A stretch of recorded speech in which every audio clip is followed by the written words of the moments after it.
গত লেকচারে আমরা কিন্তু অ্যাট্রিবিউটস এবং অ্যাট্রিবিউটসের মধ্যে ডিফারেন্ট অপশন অ্যাড করে ফেলেছিলাম। সো আমরা এখন ভেরিয়েবল প্রোডাক্ট অ্যাড করার জন্য প্রস্তুত। সো নতুন প্রোডাক্ট অ্যাড করার জন্য আমি প্রোডাক্টস থেকে যাব অ্যাড নিউতে।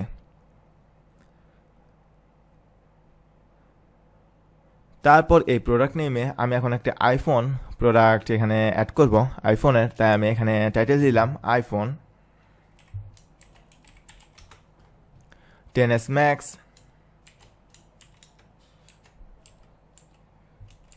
এখানে লিখে দিলাম নিউ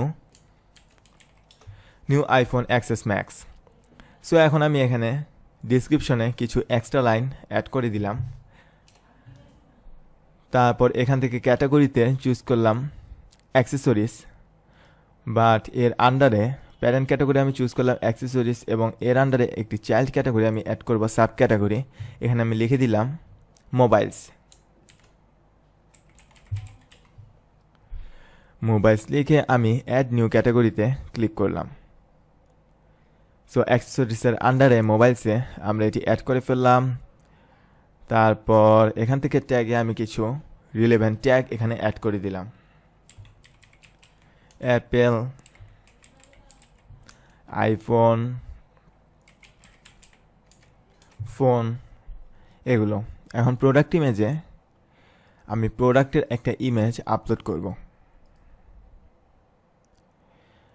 এখন আমি এখান থেকে এই ইমেজটা আপলোড করে দিলাম। আইফোনের 3টা কালার, স্পেস গ্রে, গোল্ড এবং সিলভার।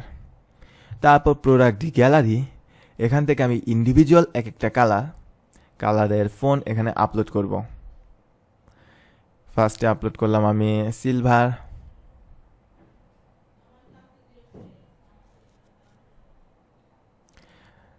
আপলোড করে আমি অ্যাড টু গ্যালারিতে দিলাম ক্লিক করে। তারপর সিলেক্ট ফাইলে গিয়ে এখন আমি আপলোড করলাম গোল্ড।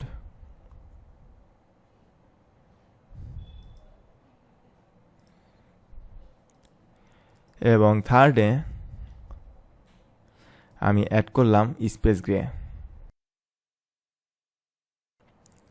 এখন এইখানে জেনারেল, এখানে রেগুলার প্রাইসে আমরা দিয়ে দিলাম $1300 এবং সেলস প্রাইস হচ্ছে $1200। এখন প্রোডাক্ট নিউ, যদি নিউ হয় নিউতে টিক দিবেন, বাট রাইট নাও আমি নিউতে ক্লিক করলাম না। তারপর হচ্ছে ইনভেন্টরিতে আমি এসআর কিউতে দিয়ে দিলাম 1005। তারপর এটা বর্তমানে স্টকে আছে। তারপর শিপিংয়ে আপনি এখানে হাই রেট দিয়ে দিবেন। আমি এখানে জাস্ট আন্ডার 2 কেজি দিয়ে দিলাম এবং লিঙ্ক প্রোডাক্টে আমি কোনো কিছুই আর অ্যাড করলাম না এই প্রোডাক্টের সাথে। এখন আমি অ্যাট্রিবিউটসের কিছু চুজ করার আগে এই ড্রপডাউন থেকে সিলেক্ট করব ভেরিয়েবল প্রোডাক্ট। তারপর অ্যাট্রিবিউটসের এই ড্রপডাউন থেকে সিলেক্ট করব কালার, তারপর ক্লিক করব অ্যাডে। তারপর আমার যে অ্যাভেলেবল কালার ছিল ক্রিয়েট করা গোল্ড, সিলভার এবং স্পেস গ্রে, তা আমি এখানে অ্যাড করে ফেললাম। এবং অবশ্যই আপনি এখানে মনে করে চেক দিয়ে দিবেন ইউজড ফর ভেরিয়েশন। তারপর ক্লিক করবেন সেভ অ্যাট্রিবিউটস।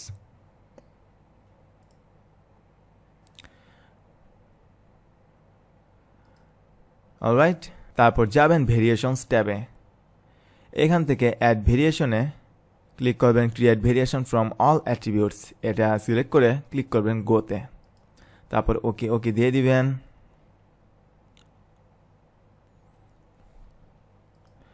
এখানে আমরা দেখতে পাচ্ছি 3 ভেরিয়েশনস অলরেডি অ্যাড হয়ে গিয়েছে।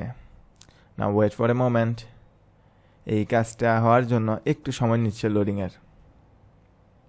আমাদের 3টা ভেরিয়েশন অ্যাড হয়ে গিয়েছে। এখন আমাদেরকে এগুলোকে কনফিগার করা লাগবে। এর জন্য আমি ফার্স্টে গোল্ডটাকে এক্সটেন্ড করলাম। তারপর SKU এখানে আমি দিয়ে দিলাম 1005-B। তারপর এই পিকচারটাকে এনাবল করে দিলাম আপলোড ইমেজে। এটা যেহেতু গোল্ড, তাই গোল্ডটা এখানে সেট করে দিলাম। তারপর রেগুলার প্রাইস আমি দিয়ে দিলাম $1300 এবং রাইট নাও সেলস প্রাইস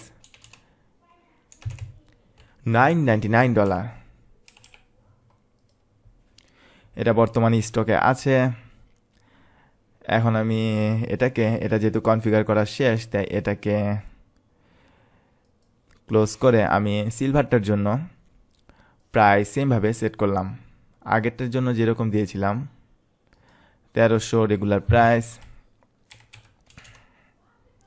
এবং সেলস প্রাইস 999 এবং পিকচার সিলভার পিকচারটা দিয়ে দিলাম।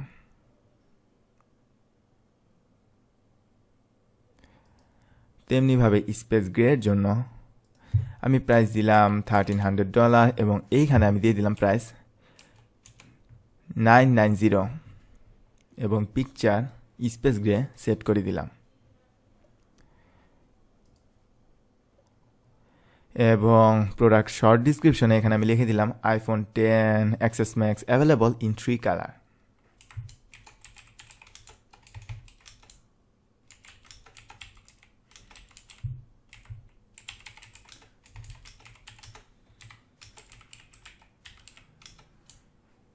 এখন কালার তিনটার আমি নাম লিখব space grey, gold and silver.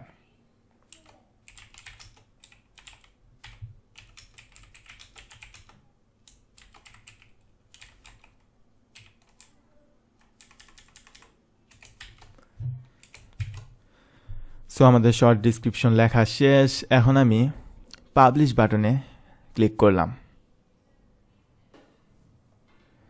Alright, এখন আমি যদি ভিউ প্রোডাক্টে ক্লিক করি